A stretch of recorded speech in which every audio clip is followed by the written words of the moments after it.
Hello everyone, +2 കഴിഞ്ഞു. പക്ഷേ medical related ആയിട്ടുള്ള ഒരു കോഴ്സ് തന്നെ വേണം. എന്നാൽ ക്ലിനിക്കൽസുമായി ബന്ധപ്പെട്ടിട്ടുള്ള കാര്യങ്ങളൊന്നും ചെയ്യാൻ താല്പര്യമില്ല. അങ്ങനെയുള്ളവർക്ക് പറ്റിയ ഒരു കോഴ്സിനെ കുറിച്ചിട്ടാണ് ഇന്ന് നമ്മൾ ഈ ഒരു വീഡിയോയിലൂടെ ഡിസ്കസ് ചെയ്യുന്നത്. Medical record science.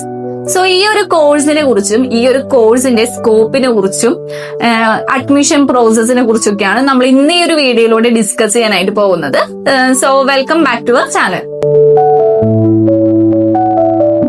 4 ഇയർ ഡ്യൂറേഷനോട് കൂടി വരുന്ന ഈ ഒരു BSc ഡിഗ്രി പ്രോഗ്രാമിലൂടെ നിങ്ങൾ പഠിക്കുന്നത് പേഷ്യൻസിന്റെ മെഡിക്കൽ റെക്കോർഡ്സുമായി ബന്ധപ്പെട്ടിട്ടുള്ള കാര്യങ്ങളാണ്.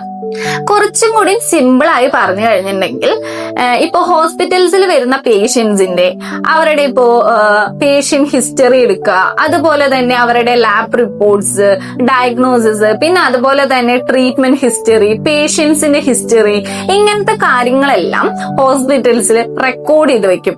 ഇങ്ങനെ റെക്കോർഡ് ചെയ്യുകയും അനലൈസ് ചെയ്യുകയൊക്കെ ചെയ്യുന്ന ഒരു പ്രൊഫഷനാണ് ശരിക്കും BSc മെഡിക്കൽ റെക്കോർഡ് സയൻസ് എന്ന് പറയുന്നത്. നമുക്കിനി ഈ ഒരു കോഴ്സിന്റെ എലിജിബിലിറ്റി ക്രൈറ്റീരിയ നോക്കുകയാണെന്നുണ്ടെങ്കിൽ +2 സയൻസ് ആണ്. +2 സയൻസിന് ഫിസിക്സ്, കെമിസ്ട്രി, ബയോളജി എന്നീ 3 സബ്ജക്ട്സും പഠിച്ചിട്ടുള്ള സ്റ്റുഡൻസിനാണ് ഈ ഒരു കോഴ്സിന് അഡ്മിഷൻ ചെയ്യാൻ പറ്റുന്നത്. അതുപോലെ തന്നെ ഈ ഒരു കോഴ്സിന്റെ ഡ്യൂറേഷൻ നോക്കുകയാണെന്നുണ്ടെങ്കിൽ ടോട്ടൽ 4 ഇയേഴ്സ് ആണ്. 3+1 ഇയർ കമ്പൽസറി ഇന്റേൺഷിപ്പോട് കൂടിയിട്ടാണ് നമുക്ക് ഈ ഒരു കോഴ്സ് കംപ്ലീറ്റ് ചെയ്യാനായിട്ടും പറ്റുന്നത്.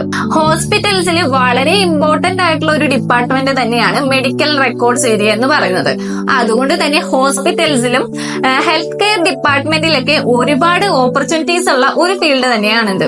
ബട്ട് ഹോസ്പിറ്റൽസിലും ഹെൽത്ത് കെയർ ഫീൽഡിലും മാത്രം ഒതുങ്ങി നിൽക്കുന്ന ഒരു ഡിപ്പാർട്ട്മെന്റ് അല്ല മെഡിക്കൽ റെക്കോർഡ് സയൻസ് എന്ന് പറയുന്നത്.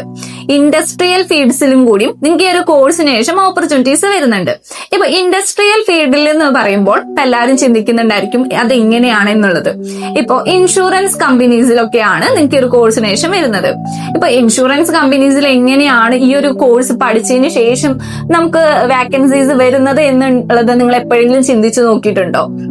നമുക്കിപ്പോ ഇൻഷുറൻസ് കമ്പനീസ് എന്ന് പറയുകയാണെന്നുണ്ടെങ്കിലും അതും ഹെൽത്ത് ഫീൽഡുമായിട്ട് റിലേറ്റ് ചെയ്തിട്ടുള്ള ഒരു ഫീൽഡ് തന്നെയാണ്. സോ അവിടെ വരുന്ന ക്ലയൻസിന്റെ ആണെന്നുണ്ടെങ്കിലും അവരുടെ റെക്കോർഡ്സും കാര്യങ്ങളും എല്ലാം ഹാൻഡിൽ ചെയ്യേണ്ടത് ഒരു മെഡിക്കൽ റെക്കോർഡ് സയൻസ് പഠിച്ച ഒരു സ്റ്റുഡന്റ് തന്നെയാണ്.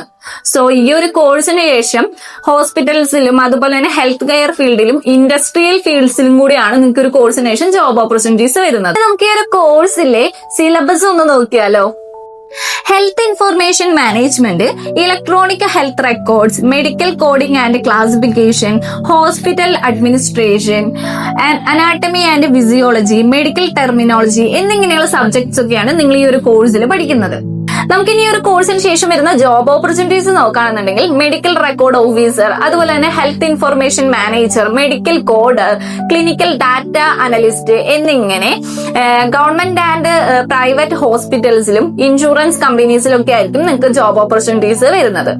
ഇനി ഈ ഒരു കോഴ്സിന് ശേഷം ഇതിന്റെ ഹയർ സ്റ്റഡി ഓപ്ഷൻസ് നോക്കുന്നവർക്കാണെന്നുണ്ടെങ്കിലും ഇതിന്റെ തന്നെ MSc പ്രോഗ്രാംസ് എല്ലാം അവൈലബിൾ ആണ്. ഇപ്പൊ മെഡിക്കൽ റെക്കോർഡ് സയൻസ് എന്ന് പറയുന്നത് ഹോസ്പിറ്റൽസിലാണെന്നുണ്ടെങ്കിലും ഒഴിച്ചുകൂടാൻ പറ്റാത്ത ഒരു ഡിപ്പാർട്ട്മെന്റ് തന്നെയാണ്. അതുകൊണ്ട് തന്നെ ഈ ഒരു കോഴ്സിന് ശേഷം ഇന്ത്യയിലാണെന്നുണ്ടെങ്കിലും എബ്രോഡ് ആണെന്നുണ്ടെങ്കിലും ഒരുപാട് ജോബ് ഓപ്പർച്യൂണിറ്റീസ് ആണ് വരുന്നത്. സോ ഈ ഒരു കോഴ്സിനെ കുറിച്ച് കൂടുതൽ ഡീറ്റെയിൽസ് അറിയാനും അഡ്മിഷൻ പ്രോസസ്സിനെ കുറിച്ച് അറിയാനായിട്ടും ഇപ്പൊ തന്നെ സ്ക്രീനിൽ കാണുന്ന നമ്പറിൽ കോൺടാക്ട് ചെയ്യുക.